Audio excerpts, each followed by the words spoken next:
diminta juga oleh beberapa industri yang kebetulan perusahaan-perusahaan asing untuk bisa memberikan suatu webinar berbicara masalah pengolahan air limbah gitu.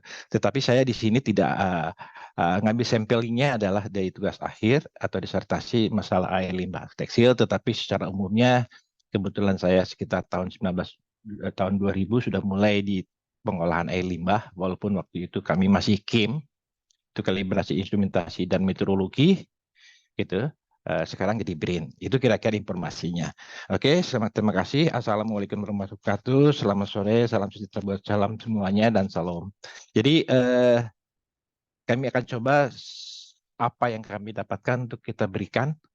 Mudah-mudahan dari hasil nanti saya memberikan informasi ini bisa diskusi panjang lebar sehingga bisa bermanfaat bagi khususnya negara kita yang kebetulan juga saya dapat informasi kemarin bahwa negara kita akan kembalikan ke Kalimantan dan kebetulan bermasalah-masalah air yaitu air gambut juga. Nah ini juga bisa dibuat solusinya.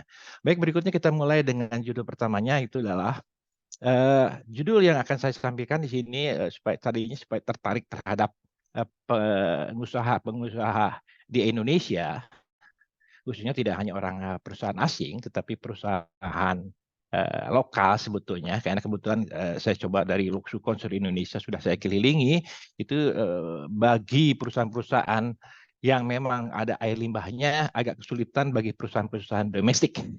Sedangkan untuk perusahaan-perusahaan asing pada umumnya hampir 95% itu care terhadap lingkungan. Sehingga saya ngambil suatu topik dengan judul aplikasi sistem pengolahan air limbah industri dengan teknologi ultrasonik yang terintegrasi proses oksidasi lanjut atau POL, atau dalam bahasa Inggrisnya disebut AOP atau ozon. POL, ozon itu adalah AOP itu adalah ozon plus UV, dan generator gelembung nano. Jadi ada orang menyatakan JGN, juga ada yang menyatakan material gelembung nano. Itu kira-kira topik yang akan kita bicarakan. Perkenalkan, nama saya Sutisno Salomo Tegalung, ya, S2 S3-nya juga dari ITB. Kami juga dari Pusat Penelitian Teknologi Pengujian dan Standar yang dulunya namanya LIPI, Lembaga Ilmu Pengetahuan Indonesia, dan sekarang BRIN. Berikutnya posisi kami adalah di Serpong, Tangerang. Topiknya akan kita bahas itu pendahuluan secara umumnya, terus metodologi penelitian, hasil penelitian, kesimpulan, ya dimungkinkan waktunya kita coba ke teknoekonomi gitu kan, karena ini juga cukup masukan dari Profesor Insinyur Chandra dari teknik kimia, sebaiknya juga dibicarakan masalah ekonomi. Tetapi ya kita lihat waktunya saja apa memungkinkan atau tidak kita bahas. Berikutnya adalah tahapan penilaian. Kita akan coba ada penilaian secara umum ultrasoniknya, nano, ozon, pemodelan. Kenapa kita bicarakan masalah ultrasonik, nano, dan ozon? Ini adalah merupakan kombinasi yang akan kita bahas dalam sistem pengolahan ini. Tetapi di sini akan ditambahkan pemodelannya adalah kenapa? Karena kita akan coba sebelum kita melakukan, kebetulan kita buat prototipe, sebaiknya kita buat dulu pemodelannya sehingga dalam pembuatan prototipenya sesuai yang kita kehendaki. Itu yang kami lakukan.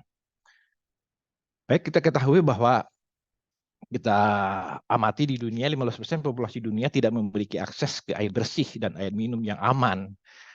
Sebetulnya kita tahu sendiri bahwa dengan penduduk semakin banyak, perumahan semakin banyak, berarti lahan untuk serap air itu agak kesulitan.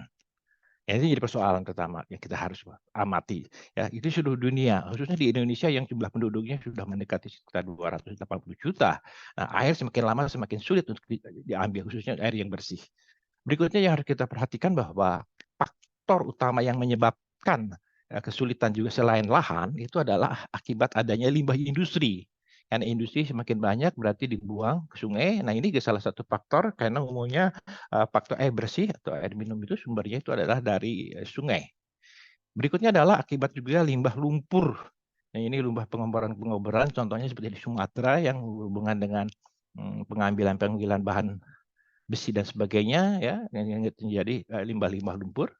Berikutnya juga limbah sampah, ya kebetulan saya juga walaupun aslinya orang Bandung, lama sekitar 40 tahun di Serpong, tapi ya Bandung juga masih jadi persoalan sekarang. Mudah-mudahan limbah sampahnya itu tidak mengakibatkan terjadinya banjir dan mengakibatkan airnya juga kotor atau terkontaminasi. Berikutnya Mohon adalah maaf, mohon maaf Pak Sutrisno, ini tadi ada yang ngasih info nih ada item-item di slide-nya mungkin keluar dulu Oh, masuk lagi barangkali mungkin gitu ya. gitu Pak. Gini aja Iya, Pak. Ya. ada kotak hitam di atas sama di samping. Oh, udah dihilangin Pak. Udah Mungkin kelihatan. mungkin apa ditutup dulu itunya apa slide-nya atau gimana itu? Share-nya, stop share dulu nanti terus share lagi barangkali bisa hilang. Coba saya matikan share-nya, dimatikan dulu Pak. Iya, stop share itu terus nanti share lagi. Stop share-nya di mana ya? Stop video. Bukan itu kan ada ini. Ini harusnya ke bawah ya. Kelihatan Pak sekarang. Coba saya stop dulu ya. Coba di Bapak. Ini selalu muncul ini yang hitamnya nih. Gimana Ya menghilangkan? mungkin keluar dulu aja Pak. Apa Diulang itunya lagi Pak ya? PowerPoint-nya stop dulu PowerPoint-nya mungkin Ya, ya, ya. Ini sudah stop. Ini PowerPoint-nya belum di masih apa? ada itu masih ada coba Stop share. ditutup dulu. Nah Ah, sudah. sekarang masuk lagi sekarang. Coba. Oke, kita share lagi ya. Tuh, selalu ada Pak ya?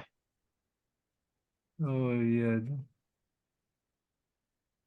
Selalu muncul ya kalau di share. Coba kalau saya share aja, saya yang share ya, coba ya. Boleh, boleh, boleh, boleh. Coba sebentar.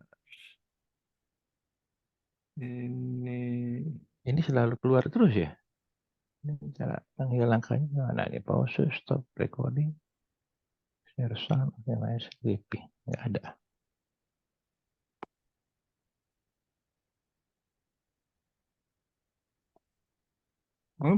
itu pakai PPT atau PDF-nya, Pak?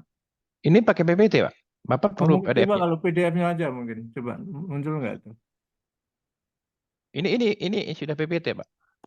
Coba kalau pakai PDF-nya, Pak, mungkin Kalau bisa. PDF nanti kesulitannya dalam menjelaskan, Pak. Kan ini kan terpotong-potong pakai pakai simulasi gitu. Oh gitu. Iya, iya. Oh, saya punyanya PDF ya. Saya. Iya, iya. Atau nanti saya kirimkan juga bisa ke Pak Oh itu iya. ya. Pak Coba. Reja ya. Saya Iya. kirimkan gitu ya. Atau nih Pak, ini tadi ada Pak ini ya. Pak Reza minta tolong bisa dibantu ya Pak Reza. Nah, ini nggak kelihatan jadinya nih. Saya kirimkan dari Nah, minta PPT-nya nih. tolong Pak Reza. Ini kirim ke Pak Reza, Pak Reza. Pak Reza minta tolong Pak.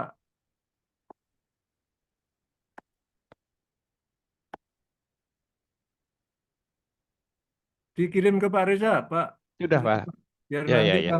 yang share Pak ini, Pak Reza ya. Ya, ya, ya, ya. Sorry dong. Karena memang ini selalu muncul di sini. Ya, ya, ya. Ya, ya. Ini perlu waktu karena sekitar 100 halaman. Pikir saya Wah, hanya 15 menit, 20 menit. Katanya ya 45 sampai 50 menit. Ya, ini bahasanya cukup panjang jadinya gitu. Oke, kira-kira sudah. Ya, sudah terkirim, sekira. sudah terkirim. Pak Sudah Reza, terkirim. tolong Pak. Bisa nggak di sana? Ini gimana cara ngilanginnya ya? Ada yang tahu gitu? Nah, coba dicoba lagi nih. Kelihatan nggak nih? Masih kelihatan kalau di sini. Hitamnya masih kelihatan, Pak. Iya. Pak, Pak Reza bisa ini Pak Reza. Tapi atasnya aja, Pak ya? Sebetulnya, Pak ya? Iya, coba Ya, masih terbaca ya? masih Saya kelihatan simpan ya. sampai ke atas, paling atas nih.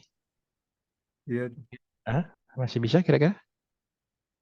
Masih bisa dibaca mungkin lebih bagus dari sini, Pak. Takutnya nanti dari sana Iya. nggak kontak dengan komunikasi ya. Oh iya. Coba dicoba dulu kalau ini. Eh, apa masih kelihatan, Pak, sekarang? Masih itu. Ya, tapi nggak terlalu mengganggu ya, karena di paling atas ya. Iya, paling atas.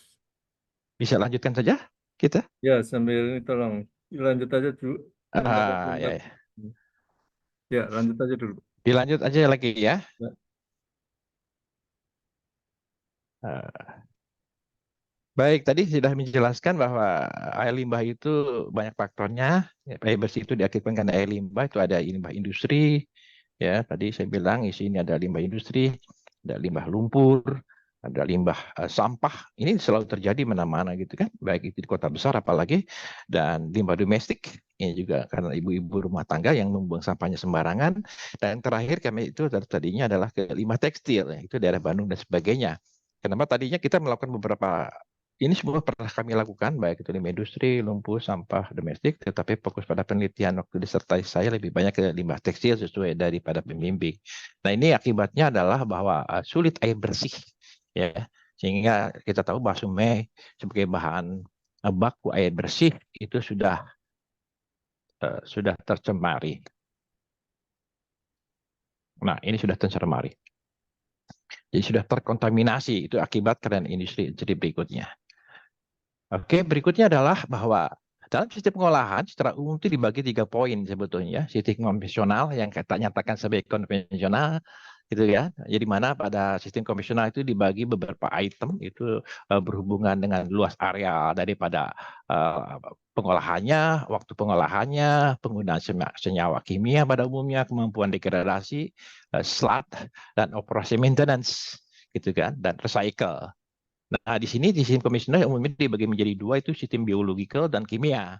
Tetapi kalau biological, baik itu luasnya sama-sama memerlukan luas tempat yang cukup besar, sedangkan waktunya kalau untuk biological cukup lama karena dia harus memberikan makan daripada bahan bakunya, sedangkan untuk kimia lebih agak sedangkan penggunaan senyawanya untuk kimia kalau untuk biologis tinggi, begitu juga kimianya juga untuk konvensional tinggi. Sedangkan degradasinya itu untuk yang sistem biologis sedang, sedangkan cukup kimia cukup baik. Selatnya itu baik untuk biologis maupun kimia itu cukup tinggi, sedangkan operasinya adalah untuk kimia cukup tinggi, sedangkan untuk yang biologis cukup sedang, sedangkan untuk recycle sementara ini belum bisa dilakukan recycle. Untuk itulah sebetulnya solusi yang diharapkan di dalam hipotesis kami adalah menggunakan kombinasi sebetulnya, itu adalah ultrasonik, POL, tadi ada proses oksigenasi lanjutan, dan GGN, kita nyatakan generator gabung nano, yang POL pada umumnya di industri sering disebut dengan AOP, sedangkan ini adalah MP material generator nano. Nah, kalau kita bandingkan terhadap luasnya adalah berbeda sekali, ini relatif kecil, karena pada sistem teknologi yang kita punya ini, kenapa relatif kecil? Karena dia tidak mau penapangnya bukan mendatar, ya, tetapi ke atas. Sedangkan waktu prosesnya itu untuk yang lain sedang-sedang, sedangkan untuk sistem komunikasi yang kita gunakan cepat dan efektif. Sedangkan secara kimia itu bahwa teknologi itu sangat rendah, dan kebetulan teknologi yang kita gunakan selama saya disertasi itu dianggap ada 99% itu tidak menggunakan kimia gitu kan, hanya 0, sekian persen hanya untuk exhaustnya aja kita gunakan karbon. Begitunya untuk degradasinya juga, sedangkan untuk kedua biologis kimia itu sedang dan baik, sedangkan untuk teknologi yang kita buat itu sangat baik. Selatnya itu untuk baik itu biological kimia cukup tinggi, sedangkan untuk teknologi yang kita buat adalah sangat rendah. Ini maju pada teori global yang dari Jepang tahun 1980 menyatakan bahwa kalau kita menggunakan teknologi USP ozon, bahwa selatnya itu mendekati 0, gitu, walaupun memang kecil, sangat kecil. Begitu juga dalam operasionalnya, bahwa di dalam teknik atau pengolahan limbah konvensional baik sedang dan tinggi, sedangkan untuk menggunakan teknologi kita sangat rendah. Karena di sini kita hanya menggunakan electrical saja lebih banyaknya. Karena recycle-nya jelas kalau untuk biological kimia tidak bisa, kita bisa dibuat recycle, dan itu sudah dibuktikan pada suatu uji coba di lapangan. Untuk itulah hipotesis solusi menggunakan kombinasi teknologi ultrasonik, POL dan JJN lebih optimal. Perkembangannya mungkin agak cepat sekarang karena ini sudah dikuasai. Kondisi sebelumnya seperti beberapa pengolahan industri itu menggunakan teknologi kombinasinya, ada ultrasonik POL, ultrasonik POL dan JN, ada POL dan violet, ada ultrasonik plus ozon, ada ultrasonik sendiri, ada ultrasonik plus microwave. Untuk teknologi ozon pun sama, ada ozonisasi sendiri, ada kombinasi ozon dan microbubble, dan seterusnya. Begitu juga untuk teknologi POL. Evaluasi proses sendirian atau juga dikombinasikan dengan ozon. Ada juga POL dan ultrasonik. Teknologi generator nano juga sama, dia sendirian juga dikombinasikan dengan nano, juga dikombinasikan ultrasonik. Nah, kondisi penelitian sekarang adalah bagaimana kita mengkombinasikan teknologi ultrasonik yang belum pernah di beberapa penelitian sebelumnya, itu adalah di mana fungsi ultrasonik sendiri adalah untuk meremediasi. Yang dikombinasikan dengan POL yang fungsinya adalah untuk oksidasi. Dan kita gunakan adalah GGN, fungsinya adalah untuk homogenitas atau istilahnya untuk pencampuran yang lebih homogenis. Sehingga di sini bahwa masing-masing teknologi ini memiliki kelemahannya, maka satu sama lain saling melengkapi sehingga lebih efektif dan optimal. Itu kira-kira kondisi sebelum dan sesudah penelitian. Ini sedikit aja nih keunggulan ultrasonik itu bahwa kita lihat ya, energi ultrasonik menyediakan agitasi frekuensi limbah cair. Ini contoh-contoh keunggulan daripada ultrasonik. Berikut juga sini adalah kekurangannya. Ini keuntungan-keuntungannya, ini kekurangannya. Pada umumnya memang sulit untuk sekali merubah daripada warnanya. Ya, pada frekuensi tertentu yang kita lakukan percobaan itu adalah semakin menggunakan terlalu frekuensi ultrasonik yang cukup tinggi, bukan berwarnanya semakin baik, tetapi semakin pekat. Tapi makanya di sini kelemahan daripada ultrasonik kita modifikasi atau dialihkan atau digunakan teknologi lain untuk memanipulasinya. Begitu juga sulit untuk menghilangkan selat. Nah, ini digunakan ozonnya. Nah, sulit juga menghilangkan bau. Nah, kita juga kan ozon. Ini adalah keunggulan dan kekurangan ultrasonik. Nah, untuk itulah kombinasi ketiga teknologi, sistem teknologi ultrasonik FOO dan JJN cukup menjanjikan untuk mengatasi permasalahan dari penggunaan teknologi yang sifatnya adalah individu. Untuk itu diperlukan kombinasi teknologi. Tadi seperti nyatakan, ultrasonik untuk remediasi, POL adalah untuk menghilangkan atau memperkecil selat atau menghilangkan selat, dan GGN adalah untuk memperkecil ukuran gelembung nano. Nah, dengan memperkecil gelembung nano inilah mempercepat proses daripada POL-nya sendiri. Berikutnya adalah pengolahan air limbahnya untuk teknologi ultrasonik. Ini tadi sudah dibahas ya. Ini teknologi ultrasonik. Ini saya ambil dari beberapa contoh penelitian yang memang terbaru, yaitu 2018 baik ultrasonik. Ini oleh Sonosherm, ultrasonik plus POL. Terus di sini ada ultrasonik plus ozon. Semuanya ini pada tahun 2018 itu untuk ketiga kombinasi itu belum terdapat. Untuk itulah kita melakukan ketiga-tiganya. Berikutnya adalah teknologi ozon. Tadi adalah ultrasonik, begitu juga untuk teknik ozon. Kalau ozon dikombinasikan UV, maka dinyatakan dengan proses oksidasi lanjutan. Ini semua kita gunakan 2015, ada 2017 dan sebagainya. Maka ketiga kombinasi itu juga belum ada. Ya, ini keuntungan dan kerugiannya. Berikutnya adalah juga terakhir ada teknologi gelembung nano. Gitu kan. Nah, dia bisa melakukan sendiri juga mengkombinasikan dengan yang lain-lain termasuk ultrasonik. Tetapi untuk ketiga-tiganya pun tidak ada. Kita ambil misalkan di sini 2019, 2016, 2019 semua rata-rata adalah bisa menggunakan masing-masing atau dua kombinasi, tapi untuk ketiga kombinasi yang kita lakukan belum juga ada. Berikutnya adalah teknologi secara sepintas bahwa teknologi yang kita gunakan itu adalah dilihat dari teori dasarnya itu adalah ada frekuensi dari 0 sampai 20, 20 sampai 20 kHz sampai 22 MHz dan 200 MHz. Nah, di sini kita bermain adalah dari 20 kHz kita bermain di akustiknya. Untuk itu kita perhatikan bahwa prinsip dari ultrasonik itu dari pertama berhubungan dengan gelembung itu kita nyatakan adalah dimulai dari formation of bubble-nya sendiri, dari mulai kecil menjadi formation the bubble, merubah dia menjadi grow of the bubble, terjadi suatu perubahan, ya, pengembangan daripada gelembungnya. Ketiga, menghabiskan unstable size of the bubble, sudah mulai tidak stabil, dan yang terakhir adalah menjadi collapse of the bubble, terjadi suatu pecahan atau ledakan. Berikutnya ini sekira teori dasar daripada gelembung ultrasonik. Ya, seperti tadi saya jelaskan, ini kapitasi ultrasonik.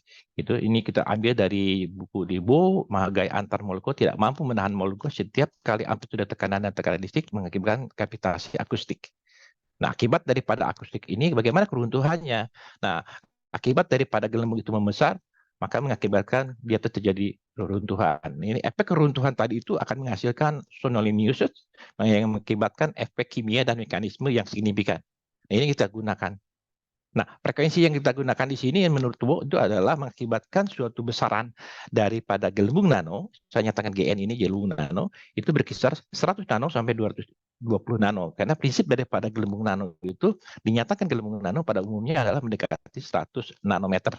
Nah, ini keuntungan daripada ultrasonik itu mampu dia si gelembung itu berada pada sekitar 0,5 menjadi dari 0,5 menit menjadi sekitar 10 menit gelembung itu di dalam cairan. Ini berikutnya adalah untuk ya sudah diameter gelembung nano ultrasonik tergantung frekuensi. Jadi kenapa nanti berapa frekuensi yang akan kita gunakan pada sistem pengolahan nanti dalam sistem pemodelan kita berikannya. Nah, satu contoh berikutnya adalah teknologi GGN. Nah, kebetulan kesulitan pertama kita dalam teknologi GGN belum ada beberapa di Indonesia khususnya yang membuat sistem gelembung nano, generator gelembung nano waktu itu. Ya, seperti tadi saya sebutkan bahwa yang disebut dengan gelembung nano itu adalah apabila dia itu mendekati 100 nanometer. Jadi kalau 1 sampai 110 nanometer gravitasi, nah, gelembung nano itu sekitar 100 nanometer, sedangkan gelembung mikro adalah 10 mikrometer, sedangkan untuk lebih besar lagi adalah 1 cm. Nah, itu kira-kira ini perilakunya, jadi kita teruskan saja gelembung nano. Nah, berikutnya adalah, sorry, ini kenapa? Nah, ini satu contoh penggunaan gelembung nano. Kebetulan di sini saya kerjasama dengan Profesor Ndoro yang memang bekerja dalam disebut nanoteknologi, gitu ya, yang menghasilkan suatu perangkat nanobubble yang mendekati sekitar 100 nanometer. Yang jadi persoalannya adalah diameter pipanya ini untuk bisa mendapatkan gelembung nano, walaupun teorinya yang tadinya ini adalah cukup sentimeter atau milimeter, sehingga menghasilkan ultra fine bubble. Ya, yang kalau kita nyatakan dalam nanometer itu berkisar sampai 3 miliar nanometer per mililiter. Cukup kecil, sangat kecil sekali. Nah, teknologinya ada seperti ini. Nah, kesulitan sementara ini adalah kita belum bisa membuat cukup besar, ya. Tapi terakhir ini gelembung nano yang kita buat sudah berani puluhan cahaya di dalamnya. Yang tadi saya gunakan ada 2 inch, sekarang ada 4 inch, 5 inch sampai 6 inch. Tapi untuk yang cukup besar yang digunakan industri sangat besar belum kita miliki. Oke.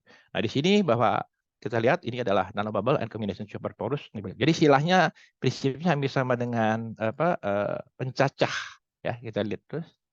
Kan? Pak, ini mau di-share dari Pak Risa coba. Biar Ya, mau dibantu sudah. Pak Risa nih sharing ini. Silakan. Ya, silakan Pak Risa. Sudah? Sudah, Pak Reja? Baik Pak, izin Pak. Silakan. Sebentar. Di poin 15 ya? 15 Pak, silakan udah siap Pak. Ya, Nah, ini sudah. Udah hilang. langsung Oh, hilang. Ya, oke. Silakan. Oke. Ya, ya, terus ada Pak Reja. Ini di bawahnya. Good. Good. Ya. Nah, ini bukti bagian dalam itu seperti pencacah alat sebelah kanan ini. Ini kelihatan nggak pointer-nya, Pak? Iya, kelihatan. Pointer Bapak Ah. ini tidak terlihat ya? Nggak kelihatan ya? Ya nggak apa-apa. Oh. Yang sebelah kanan ini adalah suatu bentuk sistem pencacahnya, ya. Pencacahnya supaya air yang masuk yang tadi satuannya dalam milimeter atau sentimeter, itu outputnya itu mendekati ke 100 nanometer. Nah, kebetulan dalam eksperimen ini karena ini ada sesuatu yang baru dan ini juga lembaga di nano centernya itu baru, itu masih menggunakan sistem menggunakan akrilik. Ini kelihatan nggak Pak? Di bawahnya itu? Halo? Sebentar Pak. Masih kelihatan Pak? Akrilik kelihatan Di di bawah bawah. Pak? Iya, kelihatan Di akrilik. bawah nih Pak? Di tengah-tengah Pak? Yang ini Pak? Nah, Iya, di iya. sini. Ya, ini akrilik. Nah, saya gunakan adalah ya akrilik dengan dilubangi, ya.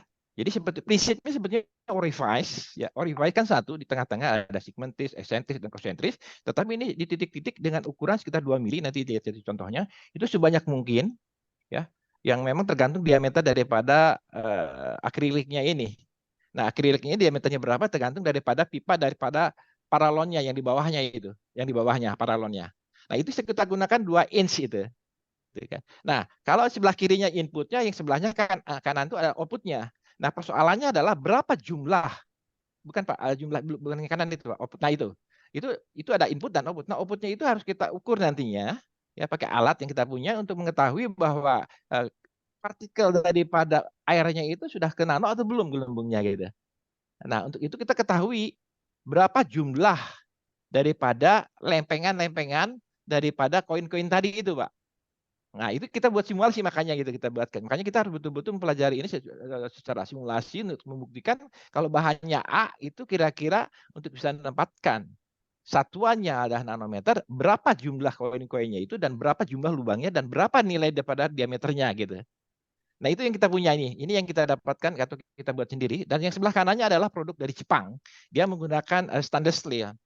Nah, saya usulkan yang sekarang ini di tempat nano itu untuk pakai stainless steel karena bahannya ini yang jadi persoalan adalah kalau dia pH-nya di bawah 2 itu sangat betul-betul korosif, ya, seperti yang kami lakukan penelitian selama 2 bulan saya di Kerawang, di perusahaan terbesar di dunia, itu di perusahaan X ya, nggak saya sebutkan namanya. itu dia tuh antara 1 sampai 2 pH-nya. Sehingga semua peralatan-peralatan instrumen termasuk alat daripada yang kita punya itu yang hubungannya dengan material tuh dalam 2 bulan itu sudah hampir kropos gitu. Sehingga kita usulkan bahwa untuk generator gelembung nano ini kita gunakan stainless steel, begitu juga bagian dalamnya, gitu kan. Yang kita punya ini adalah menggunakan sistem paralon dan bagian diameter daripada coilnya itu menggunakan akrilik. Oke, teruskan Pak. Ya Pak, terus Pak. Nah, jangan dulu, dari atas dulu Pak, bentar. Nah, di sini kita bermain di dalam pool, terus ke atas dulu Pak. Nah, di sini ozon itu yang kita nyatakan dengan O3 yang dikenal itu ya, molekul yang terdiri dari atom oksigen maupun yang terbentuk dari O plus O2 yang meningkat S3. Sebetulnya ozon ini O3 itu kenapa dinyatakan pol? Karena dia digabungkan dengan UV atau UV ultraviolet. Nah, pol ini sering disebutkan, ini ada sedikit kesalahan, ini tulisannya bukan pol atau AOP. Jadi AOP itu singkat dengan Advanced Oxidation Process gitu. Ini karena berhubungan dengan lapangan gitu. Nah, prinsip dasarnya adalah sebetulnya ini bisa pelan-pelan kan ya, mundur dikit pelan-pelannya gambarnya. Itu sebetulnya enggak Pak, ke kiri dulu Pak. Ke kiri, pelan-pelan ya, klik gitu terus. Pelan-pelan. Oh, sekali lagi ya udahlah nggak apa-apa. Ini tadinya ada inlet generator O gitu kan. Ya, yang kita nyatakan sebagai feed gas molekul oksigen masuk ke dalam suatu penampang atau istilahnya trapo yang mempunyai tegangan energi sebesar 800 8.000 sampai dengan 220.000 volt. Kalau memang kita bayangkan seperti mungkin di playback TV ya, TV itu ke bagian belakangnya itu antara 10 sampai ya antara 5 sampai 15 kilovolt seperti begitu maksudnya. Ini dengan sumber adalah 220 volt sehingga menghasilkan O2. Nah, dari O dengan O2 itu dia lalukan suatu oksigen mengakibatkan jadi O3 sehingga generator outputnya adalah O3. Nah, di sini bahwa O2 itu adalah umpan atom oksigen dalam molekul oksigen, sedangkan hasilnya disebut adalah gas produk campuran ozon dan feed gas. Ini prinsip dasarnya. Jadi ada sebuah pipa, gitu. Pipa di atasnya adalah trapo yang ukurannya adalah 8.000 sampai 20.000. Kita lalukan oksigen, maka mengakibatkan oksigen O3. Itulah kita nyatakan bahwa ozon itu adalah O plus O2 sampai O3. Berikutnya adalah next. Nah, perbanding oksidasinya. Biasanya di dalam sistem pengolahan air itu lebih banyak menggunakan klorin. Nah, ini berhubungan dengan elektriki atau istilahnya itu electrical fault ya, potensial electrical. Nah, di sini kalau klorin itu hanya memiliki potensial oksidasinya sekitar 1,3 volt. Sedangkan ozon sendiri itu nomor 2 itu memiliki potensial oksidasinya 2,07 volt. Nah, semakin tinggi akan mengakibat cukup baik. Sehingga pada pol di sini merupakan kombinasi antara ozon plus UV yang kita nyatakan dengan pol memiliki potensialnya sekitar 2,8 volt yang kita sering disebut dengan hidroksi radikal atau OH.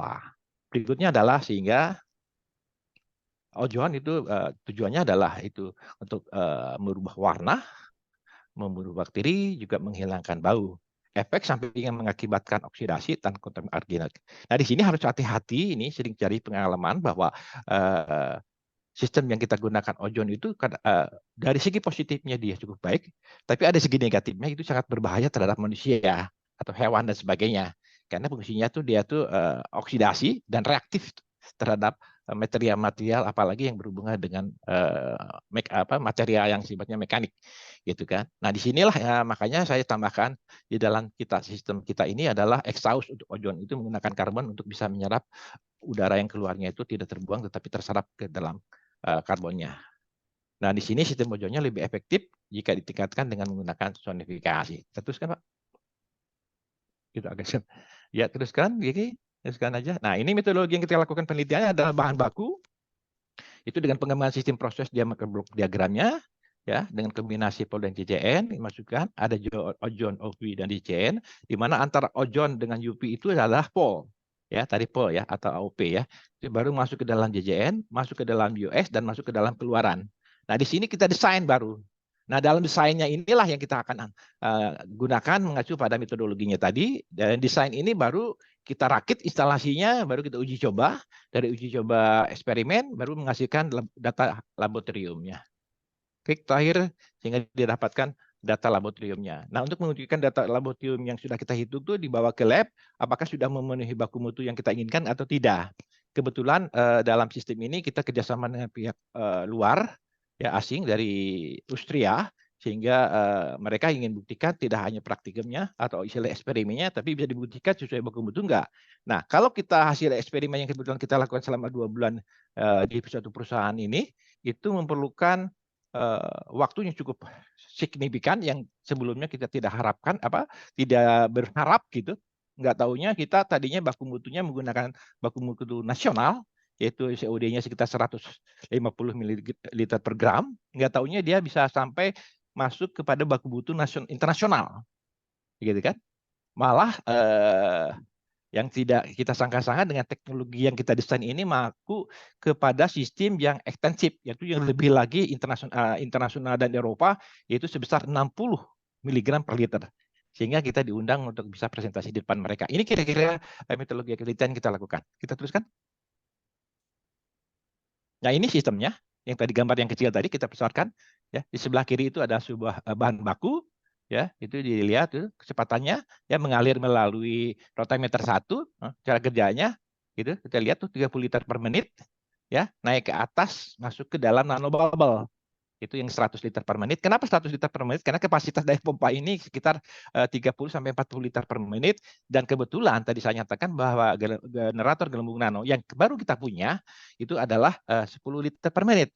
Tetapi sudah kita kembangkan dari hasil penelitian, kita mampu sekitar diganti menjadi satu buah yang mempunyai kapasitas 40 liter per menit. Itu ada 4 yang kita buat paralel. Baru untuk bisa mendapatkan fungsi daripada poolnya, maka hasilnya itu kita temukan ada ultrasonik, ada ultraviolet, warna merah ultraviolet. Ya, nah baru itu hasilnya dimasukkan ke dalam suatu tangki. Tangki ada satu yaitu yang sebesar 113 liter. Ya, yang satu lagi 90 liter. Nah, air satu tangki ini ke tangki kedua itu dia sistemnya kita buat overflow saja, ya overflow, sehingga makanya berbeda itu ketinggiannya. Itu ketinggian yang normalnya itu pipa diameter 40 kali 1 meter sebetulnya. Nah, di atasnya ada disebut dengan penghancur ozon. Ini yang perlu diperhatikan nih. Kadang-kadang tidak diperhatikan di lapangan bahwa efek daripada ozon itu bisa destruktif, bisa berbahaya. Makanya kita buat penghancur ozon bahwa ozon itu berupa uap, uapnya akan keluar, makanya sebelum uap keluar dipasanglah penghancur ozon. Nah, kebetulan kita menggunakan yang sederhana itu karbon aktif. Tetapi sudah kita pelajari teman yang juga disertasi di ozon, tapi dia menggunakan namanya menggunakan bukan nanobubble tetapi nano silver. Ya, nah itu kita akan coba, mungkin ada teman-teman atau mungkin para industri yang mau kerjasama, yuk kita buat lebih sederhana lagi. Ya, nanosilver itu adalah bahan kimia yang masukkan ke dalam suatu cairan diolah tertentu sehingga cairan itu disebut nanosilver, yang fungsinya adalah menyerap daripada kotor bau-bau yang akan kita keluarkan. Ini lebih sederhana jadinya. Jadi sebuah pipa yang memang kita coating dalamnya sehingga udaranya bisa mau keluar itu sudah diserap dulu, dan itu lebih baik lagi. Nah, keuntungannya adalah bahwa penghancur ozon ini menggunakan karbon aktif itu kan ada durasinya. Berapa durasinya? Nah, akan lebih mudah kalau kita gunakan nano silver. Itu next progress-nya. Nah, berikutnya kita lakukan ke dalam tangki kedua, itu proses. Baru dari tangki 2 itu masukkan ke ultrasonik. Nah, di sini ultrasonik fungsinya juga sama, hampir mirip dengan daripada gelembung nano, ya, yang 45 liter per menit itu. Itu fungsinya untuk mencacah juga bisa. Ya, dia untuk merubah daripada kalau memang sumber bahan bakunya atau air limbahnya itu ada lumpur juga bisa. Cuma kesulitannya adalah di dalam ultrasonik itu efek daripada semakin lamanya ultrasonik itu mengakibatkan media air limbahnya semakin panas. Makanya kita disebut dengan cooler. Di situ ada pendinginnya. Gitu. Kenapa kita masukkan cooler? Karena di sini ada sebelah kaninnya itu ada yang disebut dengan AOP atau pol tadi, ozon. Nah, ozon itu bisa bekerja dengan baik oksidasinya apabila suhunya di bawah 70 derajat Celcius. Sedangkan kami melakukan percobaan itu dengan satu buah ultrasonik itu saja dalam sebuah cairan tertentu itu bisa sampai 80-90 derajat Celcius. Nah, untuk membuat fungsi ozon itu berfungsi dengan baik, maka kita buat cooler sehingga sirkulasi daripada bahan masuk sampai sesuai baku mutu daripada air limbah itu bisa terpenuhi, yaitu di bawah minimal 70 derajat Celcius. Nah, pertanyaannya ini merupakan satu batch, tapi recycle. Nah, berapa lama yang dibutuhkannya? Nah, tergantung di situ nanti kita perlihatkan. Kebetulan saya memasang sensor. Itu nggak diperlihatkan itu, saya memasang sensor, ada 6 sensor. Nanti kita jelaskan berikutnya, sehingga bisa dibuat, apalagi kita gunakan teknologi automation, sehingga tinggal nanti set point-nya aja kita rubah mau terhadap pH, apakah COD atau kawan dan sebagainya. Kalau COD sudah memenuhi syarat, secara otomatis sistem mati dan langsung di outline. Kira-kira next. Nah, di sini satu contoh. Nah, model ultrasoniknya kita simulasikan pemodelan. Berikutnya adalah simulasi lagi. Klik sekali lagi. Nah, itu model JJE-nya kita simulasikan juga. Kita klik juga yang terakhir dan adalah model TP-nya. Isi TP adalah tidak memikirkan masalah ozonnya, tetapi adalah tabung penturi. TP di sini ada tabung penturinya gitu. Ya, oke, kita next. Nah, fenomenanya di sini perlihatkan untuk ultrasonik, iradiasi akustik itu mempengaruhi proses pembersihan, yaitu caranya sangat berbeda. Jadi medan akustik yang cukup kuat itu sifatnya kapitasi terjadi akibat gelembung, ya. Itu sifatnya beroscilasi secara intens. Sedang fenomena kapitasinya ditentukan oleh resonator, amplitudo, dan frekuensi. Seperti tadi jelaskan bahwa fungsi frekuensi sangat menentukan. Untuk itulah kita dalam penelitian ini menentukan frekuensi berapa sih yang kita gunakan, yang perlu digunakan untuk bahan limbah yang kita buat yang diperlukan ini. Hasil fenomenanya itu adalah mengolah air limbah terhadap kapitasi dan tekanan. Berikutnya adalah proses oksidasi proses, adalah sifatnya itu sifat radikal hidroksil. Kita lihat gambar di sebelah kanannya juga sama. Ya, laju reaksinya cukup cepat, itu kemampuannya dalam oksidasi juga cukup kuat. Itu sifat daripada oksidasi. Jadi oksidasi molekul, atom atau ion akan meningkat. Tugasnya adalah untuk menghilangkan senyawa dalam fase dari air. Berikut terakhirnya adalah JJN. Seperti kita nyatakan adalah gelembung karakteristik fisik dan mekanik. Di sini umumnya cukup panjang karena dia berupa sifatnya fisik, ya. Ya, si fisik itu ya sifatnya itu laju disolasi oksigen yang tinggi, di mana pembentukan mengakibatkan terdika yang bebas. Di sini stabilitasnya tinggi dan waktu tinggalnya yang lama. Nah, akibat daripada penggunaan ozon ini, maka gelembung yang mengandung oksigen yang mengandung ozon tadi memerlukan waktu yang lama, sehingga proses oksidasi semakin baik. Next. Kita teruskan. Geometrinya ini suatu sistem yang kita bangun. Kenapa kita bangun di sini sistem programnya itu? Nah, ini ada kesulitan waktu itu kita melihat, karena di sini dalam sistem program yang kita gunakan itu kesulitannya itu bagaimana kalau frekuensinya dirubah-rubah. Ini satu model geometri khusus untuk ultrasonik ini. Nah, untuk itulah kita sebutkan, klik sekali lagi. Nah, ini diagramnya. Ini diagram bagian model simulasi DFK, dinamika fluid computation. Istilah DFK ini, dinamika fluid computation. Ya, di situ kita lakukan sistem pemodelan, ya, di mana akan keberhasilan simulasi itu kita modelkan ketiga-tiganya, baik ultrasoniknya kita modelkan, tabung penturinya kita modelkan, dan JJE-nya kita modelkan. Ini kita menggunakan model ILIR 2 fase, yaitu dengan menggunakan dynamic fluid computational atau DFK. Terakhirnya, di dalam penelitian ini cukup menarik. Di sini walaupun memang agak kesulitan kita lebih dalam karena memang betul-betul harus mengerti model ILIR 2 fase maupun 3 fase terhadap dinamika komputasional. Nah, berikut di sini ada pemodelan 2 fasenya, kita menggunakan suatu pendekatan ILIR, di mana modelnya juga kita menggunakan RJKE yang tujuannya untuk memprediksi yang terbaik akibat tingkat kerusakannya. Kita pemodelan BMG. Kita teruskan berikutnya lagi. Nah, ini kita gunakan pemodelan numerik di dalam sebuah pipa ultrasound ini, kita gunakan DPPM yang kita sebut dengan Discrete Population Balance Model, ya, di mana di situ diasumsikan gelombang fraksi volume dari gas itu dihitung dengan berdasarkan persamaan tersebut. Nah, berikutnya adalah dari persamaan tersebut, klik sekali lagi. Nah, akibat kesulitan menggunakan DPM Population Balance program tadi di dalam program software tadi itu hanya satu frekuensi saja, maka kita coba bagaimana kalau kita merubah frekuensinya, karena kita ingin mengetahui frekuensi berapa sebetulnya ultrasound yang dibutuhkan kalau kita punya parameter air limbahnya sekian gitu. Nah, itu kita gunakan yang disebut dengan UDF, itu User Defined Function. Ya, sebelum memasukkan model simulasi, maka kita gunakan persamaan. Saya gunakan persamaan menggunakan kode bahasa C, program bahasa C, ya, program C language gitu, ya, dengan menggunakan persamaan getaran pada pipa sehingga didapatkan persamaan oscilasinya sebagai yang diperlihatkan berikut. Next. Nah, tahapannya adalah sebagai berikut pemodelannya, diagram alir simulasi, berikutnya pengembangan analisis, pengembangan geometri, ini pembuatan mesh, baru kita analisis mesh-nya, analisis, baru kita tentukan domain, baru kita menghasilkan hasil simulasi. Nah, dalam simulasi ini hasilnya hanya dua output yang kita akan dapat analisa untuk menentukan ultrasonik, yaitu adalah densitas dan volumenya, fraksi volumenya. Next. Nah, ini satu contoh pemodelan, yaitu pemodelan simulasi ultrasonik. Kebetulan di sini seperti tadi saya nyatakan dua, yaitu adalah fraksi volume dan densitas. Ya, tujuannya untuk mengetahui pada frekuensi berapa sih kita dapatkan sih ultrasonik untuk bahan-bahan air limbahnya. Kebetulan saya gunakan air limbah tekstil yang ada di Purwakarta, perusahaan besar terbesar di dunia waktu itu. Ya, dimasukin semua parameternya. Terus kita uji gitu, data pengambilan sampelnya 6 kali dengan frekuensinya itu 20 kilo, itu kelihatan 20 kilo sampai 200 kilo sebetulnya. 200, 20, 40, 60, 80, 100, 100 sampai 200. Nah, kalau kita lihat dari data-data sampling itu, maka dapatkan rata-rata fraksi volumenya itu dia dapatkan pada frekuensi 20 kilo itu dia dapatkan sekitar rata-rata fraksinya 0,0349. Gitu kan. Nah, kalau lihat ke gambar konturnya itu lihat warna biru. Warna biru gitu kan. Itu fraksi volume air baku, sedangkan biru mudanya itu ada fraksi volume ozonnya. Jadi bahan bakunya itu, yaitu yang biru itu bahan baku, ya air bakunya terserah. Kebetulan saya gunakan adalah L5 tekstil yang ada di Purwakarta. Nah, yang biru mudanya itulah yang ozonnya.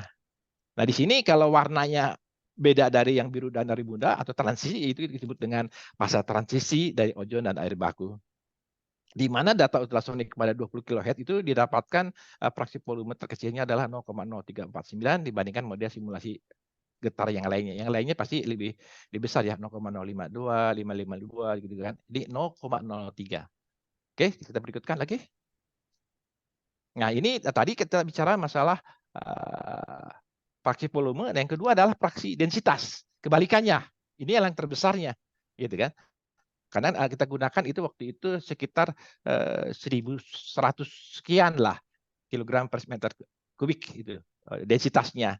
Dari sini juga sama, ya model simulasi penampang ultrasoniknya itu konturnya bisa dilihat bahwa warna merahnya itu densitas terbesarnya itu dilihat dari data sampling 1 sampai 6, rata-rata fraksi volumenya itu dari mulai 20 kHz sampai dengan 200 kHz, kita ambil 100 kHz aja, itu sekitar 9,91717.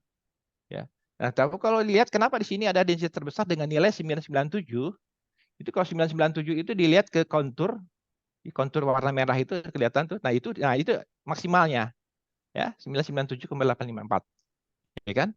Nah, jika nilai densitas yang kita dapatkan itu berkisar antara 20 kHz sampai 40 Hz. Dari data nilai densitas dan tadi fraksi volume, kita dapatkan bahwa kesimpulan sementara kita gunakan adalah bahwa frekuensi berdekati antara 20 sampai dengan 40 kHz. Next. Next. Nah, itu tadi ultrasoniknya. Tetapi sekarang bagaimana pemodelan tabung Venturi? Pemodelannya kita lihat di sini ya. Nah, di sini prinsipnya sama juga. Aspek tabung Venturi sudah dikuasai apalagi dari teknik fisika gitu ya. Nah, di sini kita tidak terlalu dipersoalkan, kita teruskan saja karena lebih ultrasoniknya lebih sederhana, itu ada tabung Venturi ya. Kenapa nggak pakai Oripis gitu kan? Nah, saya kira pakai tabung itu lebih linear gitu kan. Ya lebih baik gitu kan. Dari gambar ditunjukkan bahwa biru gelap, bibir lubang. Ini kita perhatikan sini. Sebetulnya di situ ada inlet air baku, ada outlet. Inletnya itu ozon. Itu bahan baku, di bawahnya itu ozon. Nah, inlet ozon. Nah, bagaimana? Nah, itu dilihat dari konturnya sekarang. Sesudah dimodelkan kelihatan bentuknya berubah dia, gitu kan. Nah, kontur tekanannya berubah, gitu kan. Nah, berapa nilainya? Nah, ini bisa dilihat dari model simulasinya. Jadi sini ada fase ozon pada sistem mempengaruhi nilai tekanan, kecepatan, dan intensitas fluida ketika terjadinya suatu proses percampuran. Next. Nah, ini fenomena model JJN-nya yang tadi saya gambarkan. Itu adalah sebuah lempengan uang yang kira-kira dilubangi. Ya, itu kalau nanti kita ketahui bahwa panjang itu kita buat 130 mm. 30. Orifice-nya itu diameternya sekitar 2 in, 50,8 in. Diameter daripada lubangnya itu kita coba 2,8 mm. Jarak antar lubangnya itu lubang semua itu 1 mm. Sehingga kita hitung itu 127 lubang. Itu kalau diameternya 2 inch gitu. Seperti tadi saya nyatakan bahwa tujuan kita 40 liter per menit gitu kan, atau per jam terserah. Tetapi di situ 40 liternya itu nggak mampu, ya kita terpaksa di paralel. Walaupun sekarang sudah mampu saya buatkan menjadi satu buah generator gelembung nano. Jadi nggak ada 4 buah lagi gitu. Kenapa terjadi? Nanti kita perlihatkan kenapa beda antara yang 4 buah dengan 1 buah gitu kan. Nah, ini nanti kita belajar misalnya fisikanya itu terjadinya ada back pressure atau tekanan balik gitu. Gitu kan, kita lihat di sini bahwa hasil kualitas mesh sudah disimulasikan didapatkan bahwa menurut parameter weakness tabung penturinya itu 0,09, JJE-nya itu 2,9, sehingga secara kualitas mesh-nya itu dianggap yang terbaik, kan yang terbaiknya itu adalah 0, sampai 0,25. Oke, next berikutnya. Nah, ini pembuktiannya, ini manometer geometrik dengan kombinasinya, karena kita tadi cerita bahwa bagaimana kita menggunakan sistem pengolahan air limbah dengan kombinasi dari ultrasonik. Tabung penturi itu ada tabung penturi yang kita modelkan dan JJN-nya gitu kan. Nah, ini kita tentukan sweetness-nya, maksimumnya, minimum dan sebagainya gitu kan. Hingga didapatkan kualitas sweetness maupun ortogonalnya. Ini kita teruskan aja, kita teruskan. Ini contoh-contoh. Nah, analisisnya, maka kita lihat coba, ini kualitas mesh pada parameter sweetness itu 0,98 itu berarti diantaranya itu sangat baik hasil pemodelan kita, dan untuk spektrumnya itu kita dapatkan 0,22, sedangkan 0,2 sampai 0,25 juga sangat baik. Sehingga buat kesimpulan selama dalam pemodelan ini bahwa analisa mesh domain yang kita gunakan itu menyatakan sangat baik. Itu pembuktiannya. Kita teruskan. Nah, ini kita mengacu pada kualitas mesh. Jadi tabel-tabel yang tadi berwarna ini, spektrum ini, itu menurut Brahmatia 2019. Ya, 2019. Sehingga dikategorikan bahwa hasil penelitian menggunakan simulasi DFK ini itu didapatkan kategorinya excellent. Kita teruskan lagi, Pak. Ya, teruskan ke hasilnya sekarang. Teruskan agak cepat juga. Oke. Nah, sebelum kita melakukan tadi hasil, sebentar mundur dulu dikit. Nah, kita harus dulu nilai batasnya sudah kita tentukan dulu, ya. Ya, untuk berapa meter, air limbahnya berapa, masa jenisnya berapa, ojonnya berapa, fasenya ojonnya berapa, tabung ojonnya gimana, generator ojonnya gimana, ultrasoniknya gimana, sesudah dan sebagainya. Kita buatkan dulu tabel kondisi batasnya. Nah, sesudah kondisi batasnya kita tentukan, baru kita coba hasilnya. Kita lihat hasil berikutnya. Ya, ini. Seperti tadi, ini nilai paksi ojon tadi ya sudah dijelaskan juga seperti tadi, sudah terbukti di sini bahwa nilai paksi ojon, ya kan ada dua kan untuk menentukan promo itu, fraksi volume ojon dan densitas, sehingga didapatkan 0,0349, ya, sehingga kita di daerah sekitar ultrasonik sekitar 20 kHz. Oke, next berikutnya lagi, ya kita lihat 0,39. Berikutnya adalah densitas, ya kita lihat di sini. Ya, warna merah itu tadi 9,77, warna kuningnya itu ada mulai desilas. Ini nyatakan 9,994 nilai densitasnya. Itu kita tekan, itu terbesar ya. Jadi kalau pada volume paksi volume terkecil, sedangkan untuk nilai densitas kita yang terbesar. Sehingga dinyatakan bahwa nilai frekuensinya antara 20 sampai 200 kHz itu dicapai sekitar 20 sampai dengan 40 kHz dengan rata-rata densitasnya adalah 99,17. Oke, next lagi. Kita lihat ya, itu sudah terus ada satu terus, nah itu 94 dan itu. Nah, ini adalah pemodelan simulasi TP dan GGN. Ini kalau kita perhatikan itu bentuk hasil dalamnya itu ya, yang warna merah itu jelas itu bahan fluidanya ya, bahan daripada air limbahnya, sedangkan yang berwarna-warna itulah yang disebut dengan ozonnya gitu. Seperti di sini adalah pemodelan TP itu ada tabung penturi ya. Jadi warna kekuningan itu adalah suatu proses injeksi ozon ke aliran. Jadi tabung penturi yang kecilnya itu. Jadi ini sistem proses daripada studi kita gunakan bahwa prinsipnya adalah seperti kan rumusnya adalah A1P1 sama dengan Q kan. Jadi kalau misalkan Q-nya adalah 0, maka delta P yang ada di tabung penturi itu ada juga akan 0. Jadi akan mengalir suatu ozon apabila debitnya juga mengalir. Ya, teruskan lagi itu. Sudah nggak ada masalah, kita lihatkan sekarang. Nah, ini efeknya tadi. Ya, jadi dari dasar inilah saya berpikiran waktu itu bagaimana kalau merubah sistemnya itu, efek daripada saya menggunakan eksperimen baik 10 menit, 20 menit, dan 30 menit. Itu tidak sama antara nanobubble 1, 2, 3, dan 4. Tujuan saya itu mendapatkan 40 liter per menit, tetapi dengan menggunakan paralel ini fluidanya betul-betul 40 liter per menit di atasnya, tetapi persoalannya bahwa homogenitas daripada nanobubble itu berbeda. Ini dilihat daripada kontur fraksi volume pada kombinasi durasi 10 menit sampai 20 menit. gitu kan. Jadi sebelah paling kanan itu memperlihatkan terjadinya suatu oksidasi yang cukup baik, sedangkan yang lain kurang. Nah, untuk itulah sebetulnya dalam penilaian ini saya mengambil kesimpulan ini perlu dirubah efek daripada back pressure. Di situ sebetulnya ada efek back pressure saja. Nah, untuk itu kita buatkan yang tadinya adalah JJN yaitu 10 liter per menit, kita gunakan membuat sendiri yaitu 40 liter per menit. Ya. Next. Nah, ini kita perlihatkan. Nah, ini adalah keseluruhannya. Jadi ini adalah kombinasi yang paling bawah kanan, paling kiri itu bahan warna merah, ya, itu kelihatan tuh tabung penturinya masuk, itu kelihatan tidak sama warnanya, itu kan dilihat warna berubah, nah, itu masuk ke 4 buah JJN, ya, sudah kembali lagi baru berubah ke kanan. Jadi warna merah itu kecepatan terbesar dan fluida pada waktu biru, dan biru adalah kecepatan terendahnya.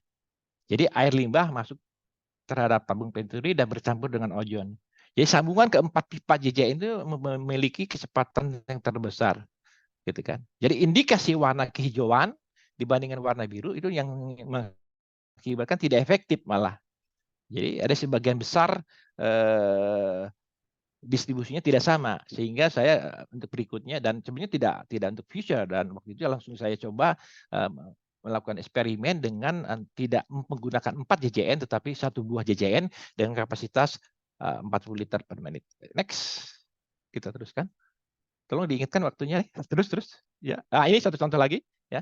Ya, nah ini satu contoh-contoh memperlihatkan nah di sini memperlihatkan nih gambar saluran TP itu juga sama ya. Itu tidak terbayang juga oleh kita sementara ini bahwa belum di tabung penturi TP itu bahwa bahan limbah itu tidak homogen, gitu kan. Ya sebagian yang sudah terjadi oksidasinya, gitu kan, ya kan. Ya, terus pindah ke saluran JJN juga masih tidak begitu homogen. Kita lihat di sini saluran keempat, ya, itu saluran 1, kedua, ketiga, keempat. Ini sudah di saluran keempat malah terjadi sudah mendekati terjadi suatu percampuran. Ini dilihat bentuk-bentuk warnanya.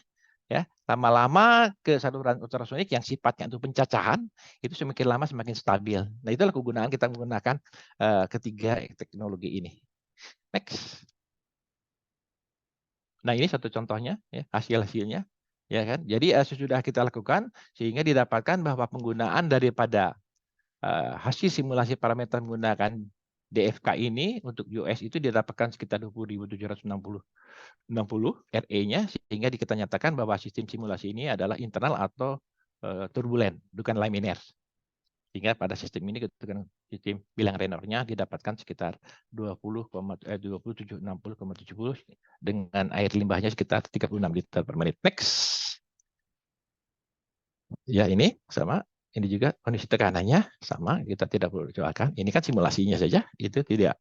Tapi hasil simulasi pada DK terhadap tekanan kayak apa gitu. Terus naik aja, ini tidak perlu, ini kan. Nah, ini saya tampilkan ini prototipe yang kita bangun ini dari handcraft gitu ya.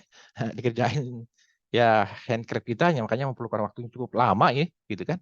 Ya. Di sini kapasitasnya ada sekitar totalnya sebetulnya sekitar 200 sampai 250 liter gitu seluruhannya, tetapi sudah kita hitung secara detailnya itu 0,22 meter per kubik per batch, ya, di mana di situ ada sebelah kiri mungkin diperlihatkan ini ada yang disebut dengan kapasitas ozon, sebelah kiri itu, sebelah kiri paling bawah. Nah, ini paling bawahnya itu ozon generator yang memiliki kapasitas antara 20 sampai 60 kg. Yang atasnya itu adalah instrumentasi dan kontrolnya. Yang atas yang terbuka itu adalah instrumentasi kita gunakan PLC untuk monitoring dan mengontrol sistem daripada HMI-nya. Nah, yang ke B itu adalah proses reaksinya. Nah, karena tadi saya nyatakan bahwa di sini ada sistem ozon yang cukup dangerous atau yang berbahaya, maka di paling atasnya itu, dan supaya kita bisa mengendalikan jarak jauh, kita gunakan sistem jarak jauh, maka kita pasang juga di C itu adalah kamera, sehingga kita ketahuan bahwa sistem itu sedang berjalan atau tidak, gitu. Jadi ini kapasitas ozon sekian, frekuensinya. Nah, ini saya tambahkan sedikit bahwa saya ada kesulitan sekali waktu itu untuk menggunakan frekuensi ultrasoniknya 20 kHz. Jadi tadi saya katakan 20 sampai dengan 40 itu mendekati yang 26 kHz. Jadi saya menggunakan frekuensi 26 Hz. Dan generatornya yang 4 in, gunakan waktu tinggalnya itu pada waktu eksperimen di perusahaan itu ada 0 sampai dengan 300 menit. Next. Nah, ini hasil percobaannya. Next. Nah, ini kita lakukan di lapangan selama 2 bulan, cukup menarik. Yang tadinya tidak nyangka itu berhasil, itu kita buktikan itu ada A sampai E. Nanti bilangnya cukup panjang. Tidak hanya E karena 300 menit gitu ya. Ini suatu perubahan yang dicoba sebanyak sekitar 250 sampai 300 liter A, B, C, D. Nah, terjadi suatu perubahan yang signifikan yang tadinya keruh, coklat gitu dan berbusa, lama-lama jadi bening. Nah, untuk membuktikannya itu kita ambil sampel, setiap sampling itu kita kirimkan ke laboratorium ya, dan alhamdulillah mendekati baku mutu yang kita harapkan. Next. Nah, ini satu bukti yang memang waktu itu yang tidak harapkan, kebetulan saya juga langsung dipakai oleh presidirnya, karena di sini kita ngambil suatu sampling, COD-nya itu menurut standar nasional itu sekitar 150, tetapi kita dalam waktu itu kita lihat yang 14A itu hampir 120 menit itu sudah memenuhi baku mutu internasional. Ya, secara internasional itu sebetulnya adalah 100 sebetulnya. Ya, tetapi ini baku mutu internasional efensif itu jadi di paling bawah lagi ini dalam waktu 120 menit atau 2 jam. Nah, sampling berikutnya kita lakukan juga itu untuk menentukan COD untuk proses yang lain itu melakukan suatu penurunan sampai yang pertama itu 76,12%, yang kedua itu 85,7%. Jadi kita di situ kebetulan ada 4 sampling yang kita gunakan ya. Ada sampling 14A, ada A, ada B, dan berikutnya next.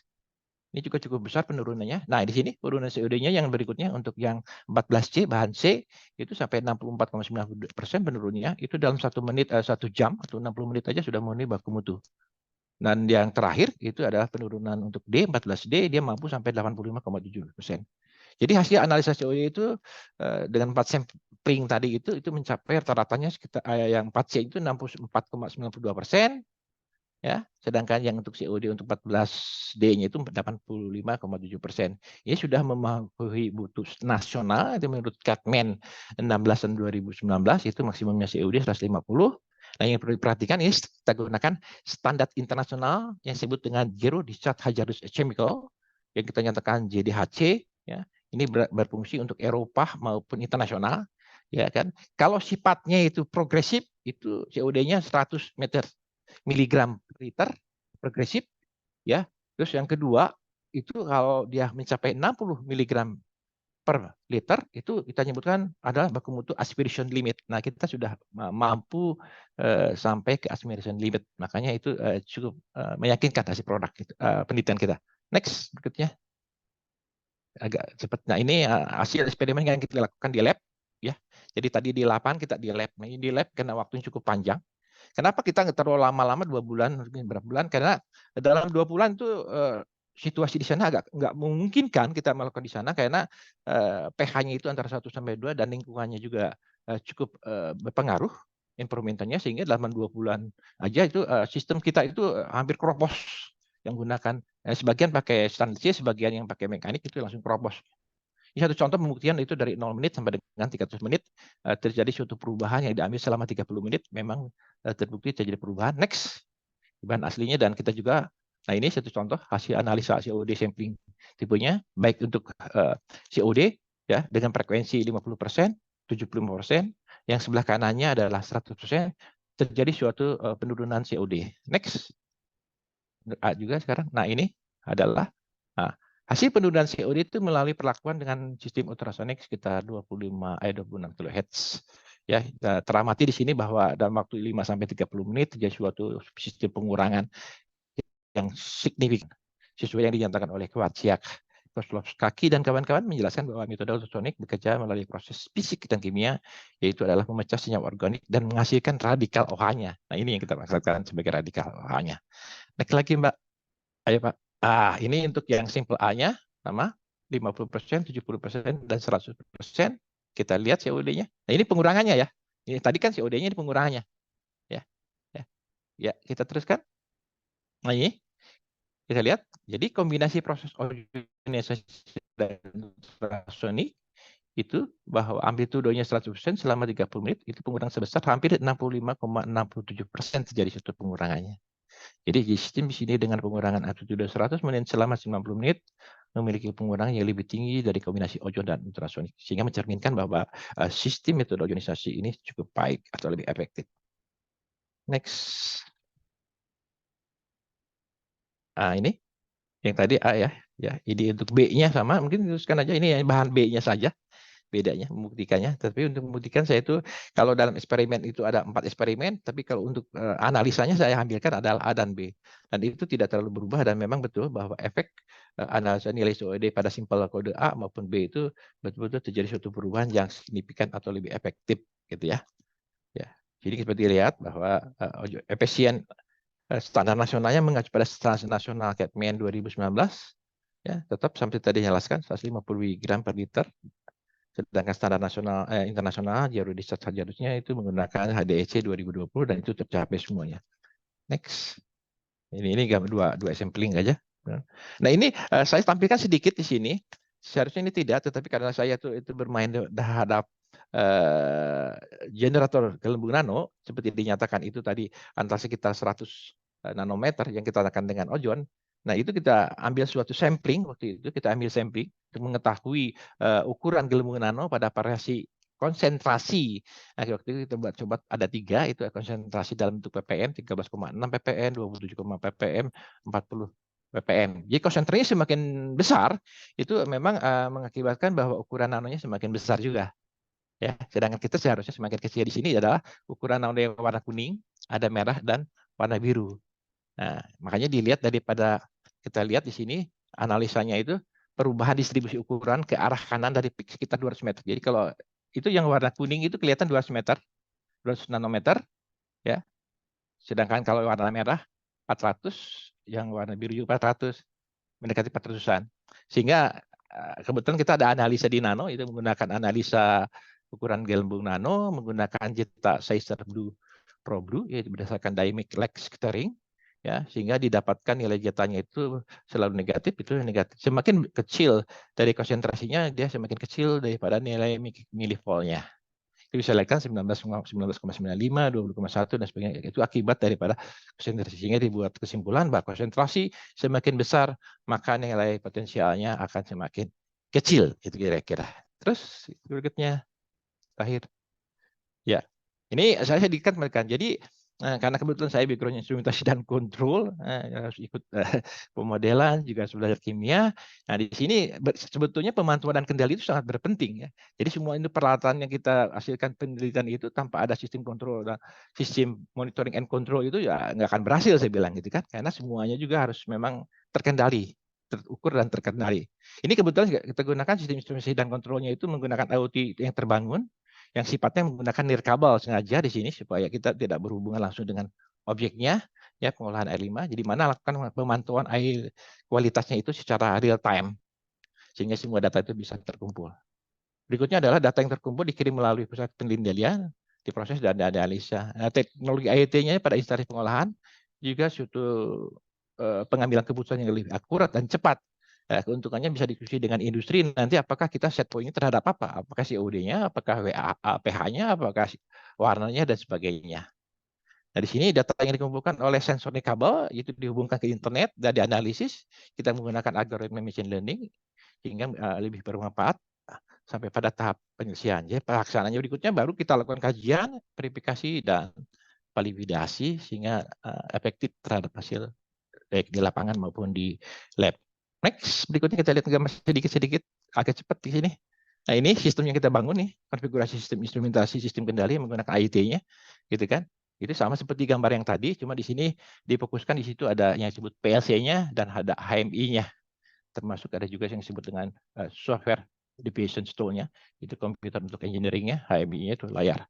Ini gambaran sama seperti tadi gambaran. Next. Ini kabelnya. Nah, itu sistem jalan. Ya, gelembung nano, penjelasan terus, next. Ini konfigurasi sistem penggunaan, pemantauan kendali PLC, main machine service dan sistem jaringan. Nah, ini saya gunakan perlu ada diagram alir operasi sirkulasi, ya, sistemnya sebagai berikut karena sistem bed mana dulu yang bergerak dan seterusnya sampai nanti kita tentukan set point-nya. Kalau set point sudah dicapai, maka otomatis dia mati dan keluar output-nya sesuai yang kita inginkan.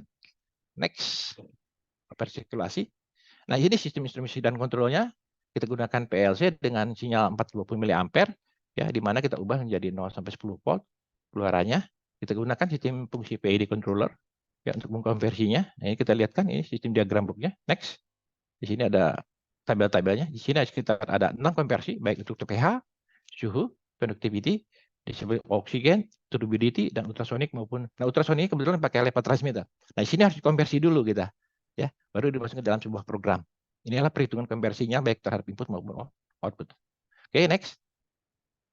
Nah, ini yang kita buat tahapan, ya, ini handcraft bagi kita nih, cukup lama ini kita buat elektroniknya dari sebelah kiri, klik, ya, terus klik aja, klik, ya, terus biar, nah sampai gitu. Jadi mulai kita tahap pertama, kedua, ketiga, dan seterusnya. Ya, jadi di situ sebelah kanan paling atas itu sudah jadi juga kita harus uji dulu gitu kan. Nah, diujinya waktu itu masih belum kepikiran pakai bahan apa ya, gitu waktu itu menggunakan bahan mantek ya dengan kapasitas tertentu. Terus kita rubah, apakah terjadi suatu perubahan warna dulu enggak? Waktu itu kita belum bermain terhadap COD dan lain-lainnya, tetapi pada waktu warna dulu untuk membuktikan terjadi suatu perubahan atau tidak. Sehingga terjadinya waktu itu dalam waktu one take dengan 300 liter dan hanya 2 bungkus warna daripada one take itu dalam waktu 15 menit sudah terjadi suatu perubahan warna burning. Nah, ini membuktikan bahwa sistem sudah bekerja dengan baik. Next, nah ini kesimpulannya. Nah, ini sistem kontrol yang kita gunakannya. Terus, sekira udah sistem kontrol udah tahu, seperti biasa controller, control elemen, next, terus next. Ini yang transmitter. Nah, stop. Nah, di sini ada 6 seperti saya sebutkan tadi ya. Ada turbidity sensor, pH sensor, conductivity sensor, temperature sensor, itu kita pasangkan di atasnya, di atas tabungnya.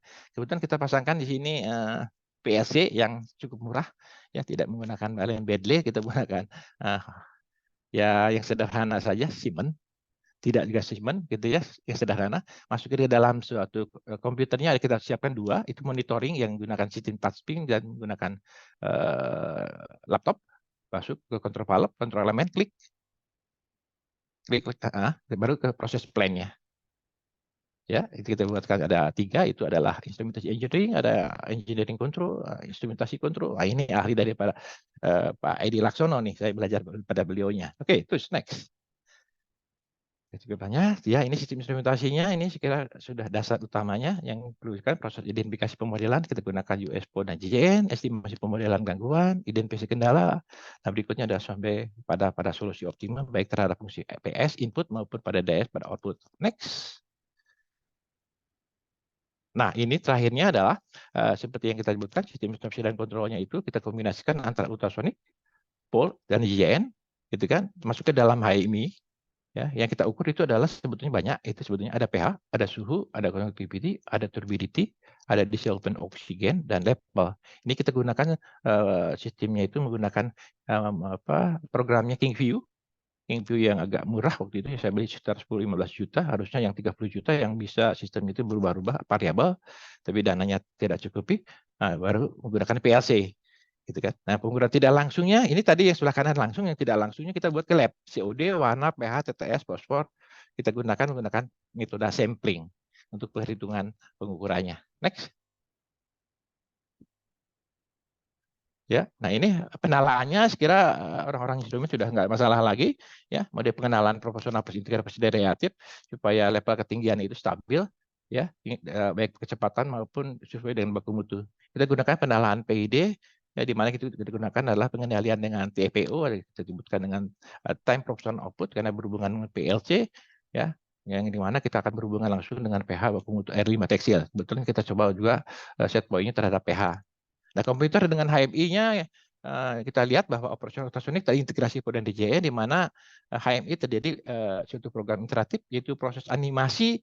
Nah, kita juga sebelum kita melaksanakan gitu, kita buat simulasi dulu gitu, ya, animasi dulu gitu, ya, baik terhadap parameter, pengaturan proses, diagnosis sistem, trending dan sebagainya diperlihatkan. Nah, proses pengolahan air limbahnya dikendalikan, dipantau dan analisis itu untuk mendapatkan lebih mudah, cepat dan akurat melalui komputer HMI. Nah, sistem HMI-nya itu menampilkan grafik tren online, ya, yaitu proses dari waktu ke waktu, baik itu nilai pH, conductivity, relatif oksigen, kekeruhan, suhu dan level. Nah, berikutnya kita lihat. Nah, ini hasil HMI-nya, gitu kan? Ya, HMI-nya ini tangkinya. Ini sebelah kiri itu kelihatan ada feeding, ada calculation, ada output, ada drain. Ini kalau kita simulasikan dulu sebetulnya oleh kita, sudah simulasi baru kita buat real supaya apa yang ada di lapangan persis seperti yang ada di dalam monitoring atau HMI gitu. Ya, itu bergerak semuanya. Gitu kan. Ya, terus klik sampai biar kelihatan kan ya. Tuh lihat tangkinya bergerak, terus klik lagi. Klik lagi. Klik lagi, klik lagi. Iya. Ini tampilannya seperti sorry. Nah, ini tampilannya tadi ya, gambar sistem pemesanan proses. Yang depan ini yang B itu pengaturan parameternya. Ya, ini bisa mengubah apakah levelnya, kecepatan pompa, sensor, pH conductivity, suhu, kekeruhan, bisa diatur. Terus berikutnya buka lagi. Nah, di sini kita juga bisa menampilkan diagnostik sistemnya kayak apa, ya. Terus fungsi trennya gitu kan.